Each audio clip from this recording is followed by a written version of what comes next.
Before I get started, most people know this isn't going to be like a big announcement. The music can set the mood. You know what I'm talking about? Like some of y'all are here because your parents had music set the mood. I mean, and that's a whole different message. That song right there, though, like if you can't preach after that song, you should, wow. We might sing that one every Sunday for the next 6 months. I don't know. I just love that song.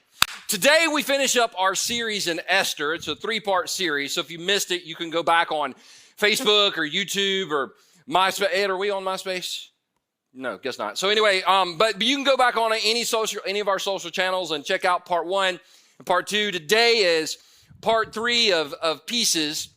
And I want to start out just by asking a question. It's not really a question when you know the answer, but this is a question. Have you ever said something to someone, and as soon as it left your mouth, like as soon as the phrase or the word or the question or the statement left your mouth, you wished that you could take it back because you knew that what just came out of you was not what you meant to say, and it was going to be taken wrong, and then it was going to be used against you, right? Like for example, I had a date in college, which was a very rare occurrence, and we decided that we were friends, and she didn't drop that line. Have you ever had this line, guys? Well, we're too good of friends. Oh, so you can't date. Anyway, so she didn't drop that line on me, and I went and picked her up for the date, and she looked different. Like she looked like really great, which, I mean, she looked great before, but like she looked like she put effort into it. Like she looked great and her hair looked awesome.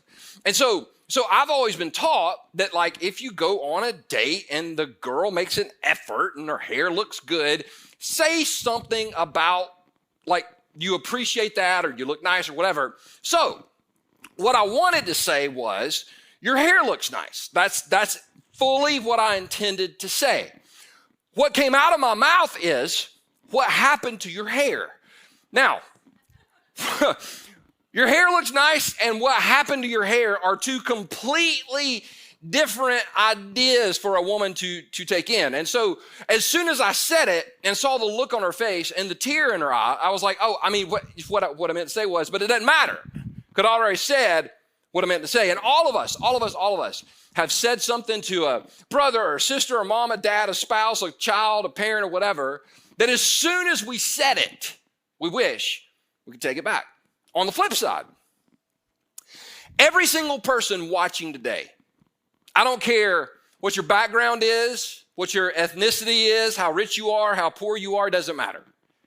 Everybody watching today has had something said to you that hurt you.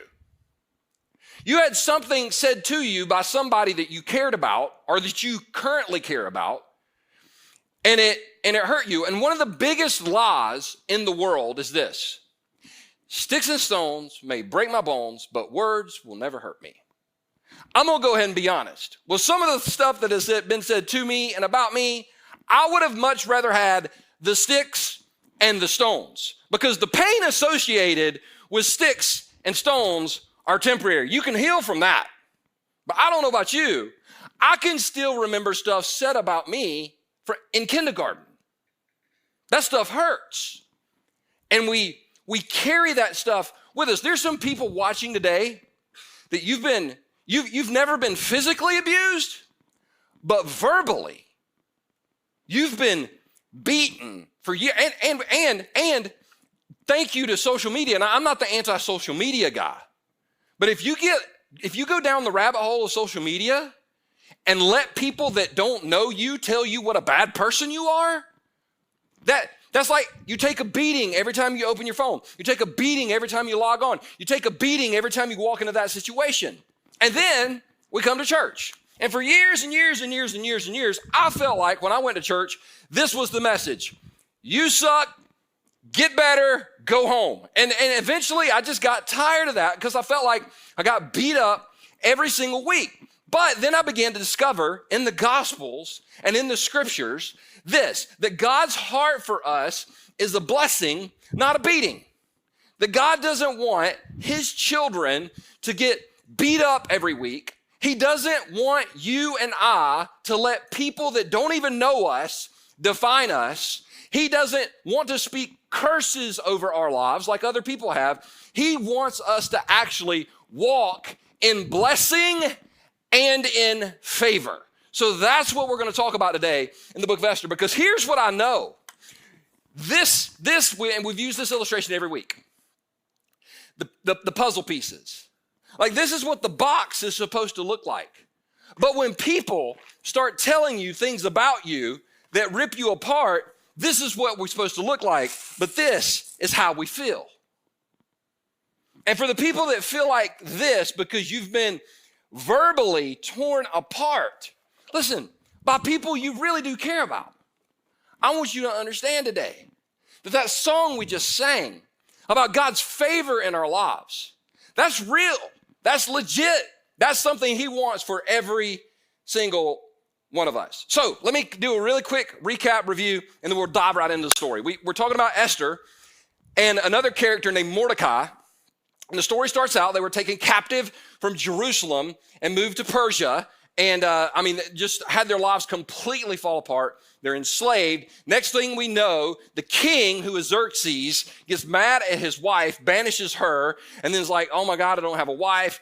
And then some of his guys came to him and said, hey, we got an idea. Let's form a harem. And then you sleep with a different woman every night, and the one that pleases you the most, that's the one that gets to be your queen. And the king, he's a complete pagan. He was like, well, that's a great idea.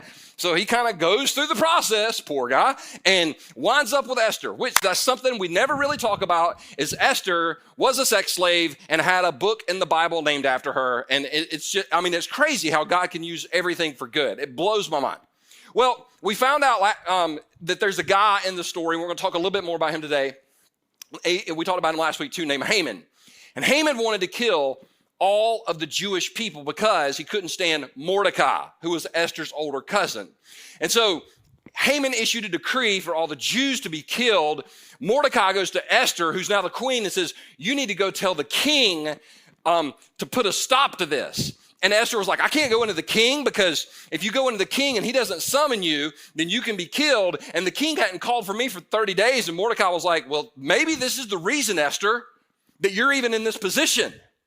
And Esther finally goes, you know what? I'm going to do it. And if I die, I die. And then she goes in front of the king, and the king welcomes her into his presence. And the last week we talked about, she kept saying, I'll tell you later. I'll tell you what I want later. I'll tell you what I want later. And there's wisdom behind the way Esther approached the situation. And at the end of the story, we found out that God completely took care of Esther and Mordecai, and bitterness ultimately is what destroyed Haman. Well, we're going to pick up the story this week, though, because there was still a problem. This is established early in the story. And the problem was this. In chapter 1 of Esther, when the king and his men are issuing the decree about Vashti, who was his wife at the time, this is what's said.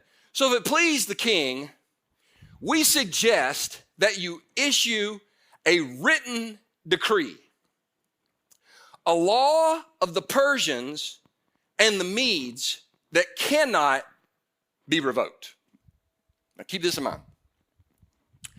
In this time period, once a law was a law, it was on the books, and it could not be removed. Couldn't. It was a law that you couldn't remove the law, which I guess they could have passed a law. I don't know how they did. I just know that once it was said, it was done. And by the way, just a quick by the way, the words that have been said to you and the words that have been said about you, they don't just go away. They just don't magically disappear, do they? Have you ever had somebody go, oh, you shouldn't let that bother you? What the? Really? Well, let me kick you in the face and just tell you that you shouldn't let that bother you. It's just a kick in the face. I mean, things that get said to us are always going to bother us, especially when they're said about us. And they can't be undone. Like you can't undo, I wish to God I could unhear and unread some of the stuff that I've heard and read. But I can't. So with that in mind, keep this in mind. This was the law that was actually passed, that Haman passed, or Haman had the king pass about the Jewish people. Watch this. So on April 17th, the king's secretaries were summoned, and a decree was written exactly as Haman dictated. It was sent to the king's highest officers, the governors of the respective provinces, and the nobles of each province in their own scripts and language. The decree was written in the name of King Xerxes and sealed with the king's signet ring. Dispatches were sent by swift messengers into all the provinces of the empire. Now watch this. Imagine that you're a Jewish person somewhere in the Persian Empire, and this happens. Given the order that all Jews, young and old, including women and children, must be killed, slaughtered, and annihilated on a single day. This was scheduled to happen on March 7th of the next year. The property of the Jews would be given to those who killed them. Now, imagine that. The weight. If you were Jewish and this was issued, how would you feel? Cursed? I would feel cursed. If an order was issued tomorrow that said, hey, we're going to kill all white men over the age of 45, I'm a little bothered by that. Because I'm definitely white, as y'all saw a few weeks ago when I tried to dance. And I'm over 45. This was a curse spoken over the Jewish people. And there are people in this room, I'll circle back to this, that you've been carrying a curse that was spoken over you, to you, and about you for far too long. The Bible says in Proverbs that the power of life and death is in the tongue. And there are people that we are the walking wounded just because of what's been said. In fact, I think way too many of us carry the crush of the curse. We carry the curse crushes us. And we feel like this phrase that we've talked about before, but we feel like this phrase, I am not enough. Now you can fill in this blank with just about anything. You can fill out in this blank, this is what we've felt about ourselves. And some of us, we don't even actually have to hear the curse. Some of us, we have the curses, the voices in our head. Some of us, nobody else really has to beat us up. Satan just got the process started several years ago, and we negative self-talk all the time and talk down about ourselves all the time simply because we think it's normal. So we'll think, like for me, it's like, I'm not smart enough. Like if somebody this week, it was so funny. Somebody this week said, "You're so smart," and I laughed out loud because I've never considered myself smart. I was at a leadership event one time, and the leader on the stage was like, "If you're ever the smartest person in the room, you're in the wrong room." And I was like, "I never have to worry about that because I'm never the smartest person in the room." And they go, "No, you get on stage and you talk about the Bible." Okay, I'll work 15 to 20 hours on this talk right here. I'm not smart. I just memorize stuff really, really, really, really good. Never felt smart. Never felt smart. You know, that'll happen to you when you get put in a special ed class in the 5th grade and the teacher calls you stupid. But when I was in elementary school, the teachers could actually call you stupid and get away with it. Today they would get imprisoned. But back a long time ago in a galaxy far, far away, when you get called stupid by the teacher, then you don't feel smart enough. I'm not pretty enough. I know lots and lots of women that really, and men, by the way, we wrestle with it too. I'm not pretty enough because we buy the beauty product, or we buy the treadmill, or we buy the whatever, and it doesn't work. It doesn't transform us. We never feel like we're enough. I'm not I'm not godly enough. Have you ever felt like you're doing okay in your walk with Jesus until you meet somebody else? Or when you screw up and there's that person or those people that always that point out how you screw up, right? Or I'm not good enough. There are way too many people watching today that these are the lies you believe about you. They're curses spoken to us and over us by the enemy. And it's not God's will that you and I continue to walk under the curse of the enemy. It's not his will. So let's fast forward a little bit because Esther, we saw last week, Esther did the right thing and she went in front of the king, but there's still a problem. This law of the Medes and the Persians that we just read about, it's still intact. It's still in order. They've got to do something about it. So I love Esther in Esther chapter 8, verse 3 and 4. Then Esther went again before the king. Now I want you to notice something. I want you to pause. Like we talked about in week 1, the very first time Esther was going to go in front of the king, did she want to do it? Yes or no? The answer is no, because she would have been killed. She was scared. She was timid. But here we see her begin to walk in this thing. I'll get to it in just a second. We seem to see her begin to walk in confidence.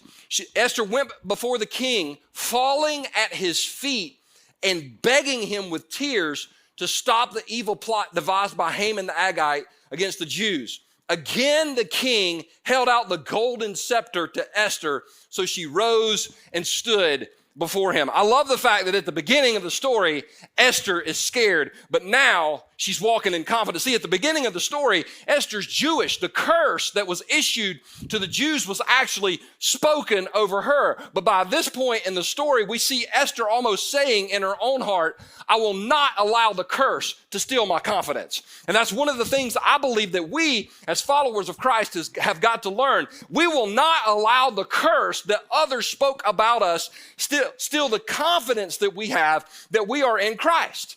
I think there are too many times, me personally, we have let the curse steal our confidence that we are children of God. We belong to Him. We don't belong to the opinions of a thread of people discussing something on the internet that know nothing about you. They haven't walked in your shoes. They haven't lived your story. They haven't gone through your hell. They don't know the price you paid. And at the end of the day, don't you dare let somebody else steal the confidence that God is speaking into you. And we let that happen when we believe their curse over God's confidence.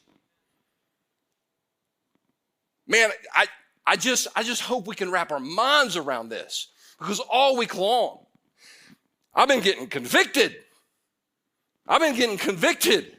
Because we let what will other people think?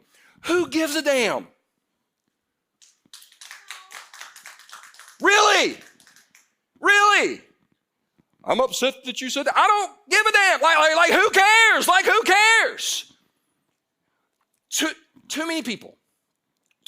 I've seen this happen to people. They'll go through a situation. They'll get better. They get healed.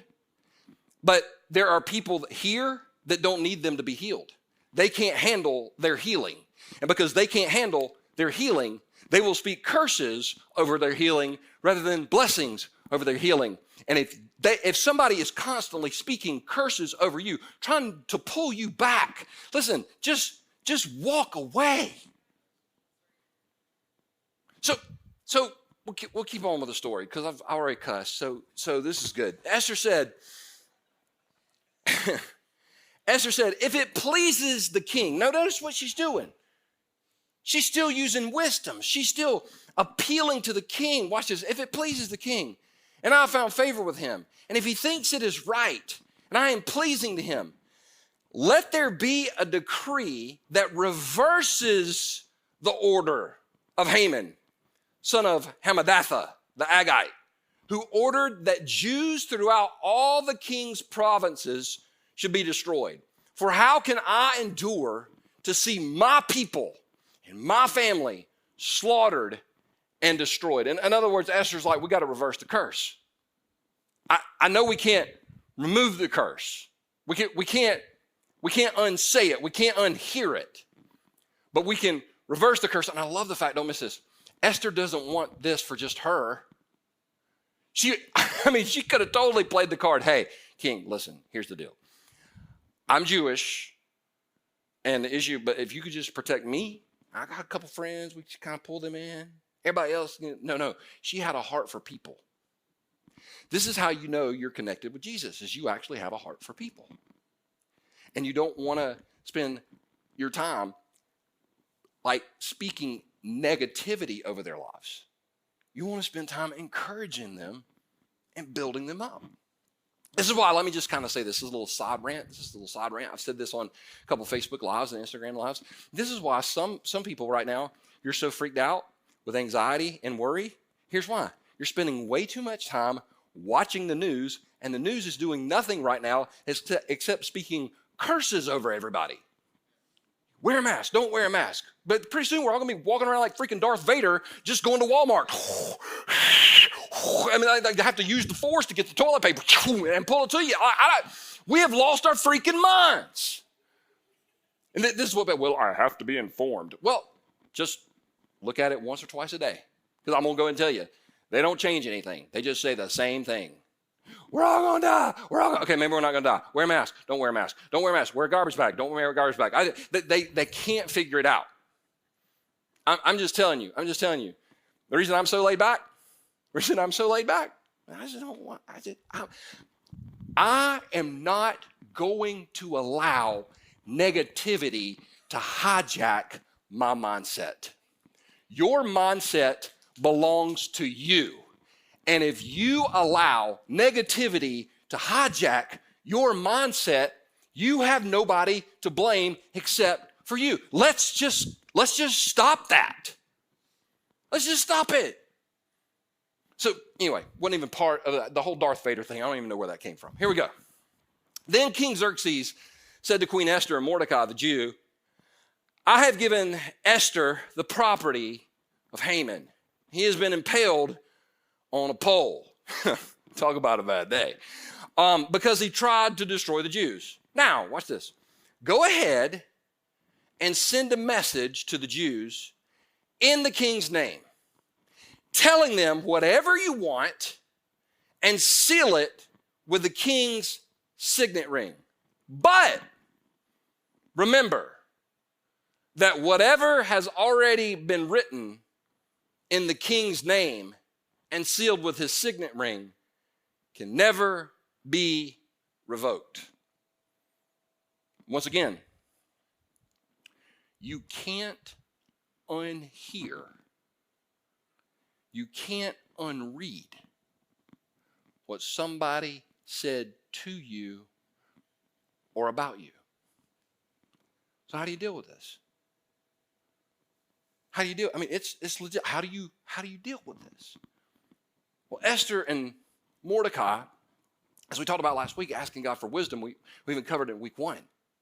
Watch what they do that is so brilliant and so what we need in our society today. They didn't try to undo anything. None of us, once again, can undo what's been said and done, but watch what they did. So on June 25th, this is the day before my birthday, by the way, in case anybody's taking notes. So on June 25th, the king's secretaries were summoned, and a decree was written exactly as Mordecai dictated. It was sent to the Jews and to the highest officers, the governors, and the nobles of all the 127 provinces stretching from India to Ethiopia. So this is a big empire. The decree was written in the scripts and languages of all the peoples of the empire, including that of the Jews, because these were the people that were under the curse. Now watch what happens. This is great. The decree was written in the name of King Xerxes, who, by the way, here's just a side note. In that culture and in that society, King Xerxes had the name that was above every name. I know somebody who has a name that is above every name. And what he says really does matter than Bible Boy 147 on Instagram. I just made that up. I don't even know if he's real. The decree was written in the name of King Xerxes and sealed with the king's signet ring. The name of Jesus, his words are sealed with a bloodstained cross and an empty tomb. It's just better. It's just better. Mordecai sent the dispatches by swift messengers who rode fast horses, especially bred for the king's service. Watch this. The king decreed and gave the Jews in every city authority to unite to defend their lives. In other words, hey, it's time to come together. I think that's what the body of Christ needs to do in society today, is come together. Because while the world is trying to speak, I'm not even going to go there. I can't. No, I'm going to go there. I got time. I read the other day in a New York Times article that this whole coronavirus thing is the fault of evangelical Christians. It's our fault. I'm like, dadgum. And as soon as they started talking about that, I was like, you know what? I'm not even reading that. I'm not even going to read it. But then I did. But then I just dismissed it. You know why? Because I don't have to receive what other people say about us as a group. It's time for us to unite. We all have differences, but at the end of the day, we celebrate what we have in common next week: a bloodstained cross, an empty tomb, a risen Savior standing above everyone and everything, and that's the one thing we can all agree on. I mean, Christ is greater than coronavirus. I mean, he just is. That's a good tweet right there. If anybody, I don't think anybody does Twitter anymore. So they were allowed to kill, slaughter, and annihilate anyone of any nationality or province who might attack them or their children and wives, and to take the property of their enemies. So this was the message. We can't undo what's been said about you. But if you guys will come together and unite, you're stronger. You're stronger than those who are coming against you. And if we would come together as a body and unite, we're so much stronger than the negativity spoken into the world, spoken into you. What would happen? Just a thought. What would happen? Because we're in quarantine, so we got time. If you just text 5 people. By the way, that's the reason churches can't meet right now? It's because there are too many pastors going, hey, touch 3 people and tell them. And if you start touching 3 people, then everybody's got coronavirus. So you can't touch 3 people. So don't. I'm not telling you touch 3 people. I'm saying, what if you just texted 3 people before within the next hour? And you just said, listen, I hadn't told you lately, but I love you. And here's why. Would it make a difference? Absolutely. What if you just sent somebody, listen, it don't have to be a book, just a short email. Just want to let you know, sure am thankful for you and all you've done for me and my family. What if you did that? Because this is what some people are saying. I don't have anybody to encourage me. Well, if you're not getting it, go ahead and give it. Because sometimes you got to give it to get it. I'm not talking about money. I'm not going to health and wealth right now. I'm just saying, if you want encouragement, be an encourager. Because I promise you, if I'm talking about it right now and I'm saying, what if you encourage 3 people? What if you just let 3 people know that you love them and people are popping in your mind? Let me help you. That's the Holy Spirit of God laying that person on your heart. Don't procrastinate that. Go ahead and let them know. I love you. Freaking love you, man. You're awesome. Tell them why. That's what happens when we come. We have the ability to encourage one another. And I'm the worst in the world at this. I'll be like, man, I need to text so-and-so and tell them I love them. I forget all about it. Don't you? But boy, you let me get in a text fight. You ever been in a text fight? Thumbs going just crazy. Autocorrect will mess you up in a text fight. I ain't going to talk about that right now. Anyway, the day chosen for this event was throughout all the provinces of King Xerxes was March 7th of the next year. A copy of this decree was issued as law in every province and proclaimed to all peoples so that the Jews would be ready to take revenge on their enemies on the appointed day. In other words, they felt like this had gone to this, but all of a sudden these pieces start coming back in place because they had been cursed by the enemy, but then they get blessed by the king. Oh, that's me and that's you. We've been cursed by the enemy, but we've been blessed by the king. Now, some people are like, well, is this really a big deal? Is this a big deal? Let's watch how they react. So urged on by the king's command, the messengers rode out swiftly on fast horses. That's the second time fast horses were mentioned. In other words, this encouraging message has got to get out as quickly as possible. Bread for the king's service. The same decree was also proclaimed in the fortress of Susa. Then Mordecai left the king's presence wearing the royal robe of blue and white, the great crown of gold, and an outer cloak of fine linen and purple. In other words, Mordecai was dripping, all right? And the people of Susa